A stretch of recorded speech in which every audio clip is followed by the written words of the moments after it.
Hey guys, and welcome back to my second upload today. Just a couple of short hours after my last video where we talked about Sandro Tonali. Finally, we have a breakthrough. Newcastle is now set to complete its first major transfer of the summer window.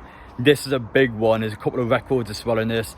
Sandro Tonali, it was reported by The Athletic last night that Newcastle went in with a €50 million bid on the player. Since then, that was rejected. We had talks in person today. And all of a sudden it came out by Austin, probably my most favourite journalist as well in regards to transfer, with his €70 million bid, which is actually a record. It is the most in history for an Italian midfielder. Big deal, big player as well, a defensive midfielder, someone that's going to slot in there, Bruno and Joel to play in front of him. For me, a huge move to make. Now, Barella, of course, was the one that came up last week. That one didn't happen. All of a sudden it fizzled out in the media.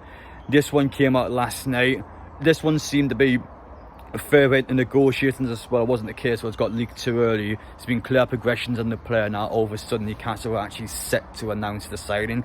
We're in the final negotiations now. Everything seems to be sorted. Newcastle are happy paying €70 million, which is equivalent to £60 million, so slightly less than what we pay for Alexander Isak, but regardless, the club is happy paying that. It's a lot of money to put in a midfielder, but somebody that is already world class with the potential to become an even better player.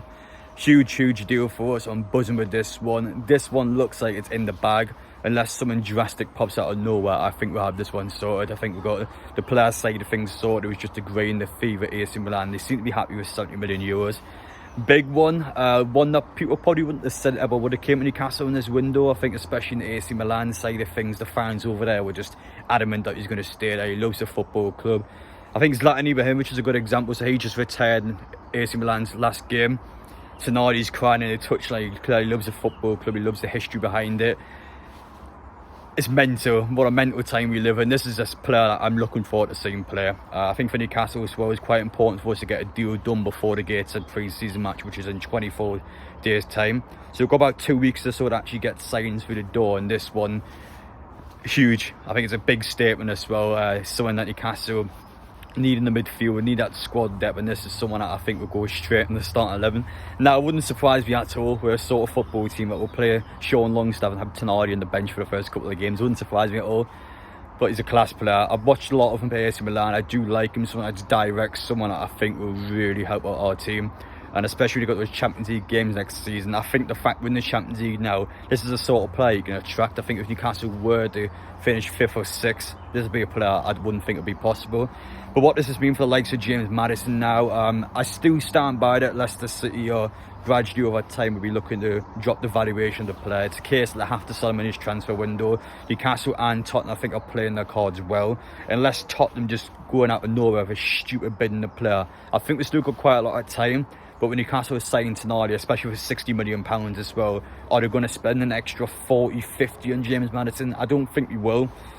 But listen, I'm not going to complain. I think this is a class sign. For me, it is a 9, 10 out of 10 sign. He's a seriously good player, and I think for us going into this season now, it's a sort of sign you do need. Someone with experience despite his young age, and somebody that I think is more than good enough to start for our team. I'm loving it. I'm loving every second of it. But guys, let me know your thoughts down below. This one does look like a done deal. I'm absolutely certain this one is going to go through now. All we needed was the final negotiations which are taking place. Newcastle seem to have the player side of things sorted after the talks today. We seem to have the fees sorted. Unless someone was to drastically change, this one looks like it's in the bag. It's got reported by Austin as well, which is quite literally like my favourite journalist. So I'm excited. Exciting times we live in. But appreciate you guys watching. A bit of a shorter one there, but I just want to get the news across straight away. You take care now. Enjoy the rest of your day. I'm going to enjoy myself soaking in this glorious sun. But I'll speak to you all tomorrow. Let me know your thoughts down below, and I'll see you in the next one.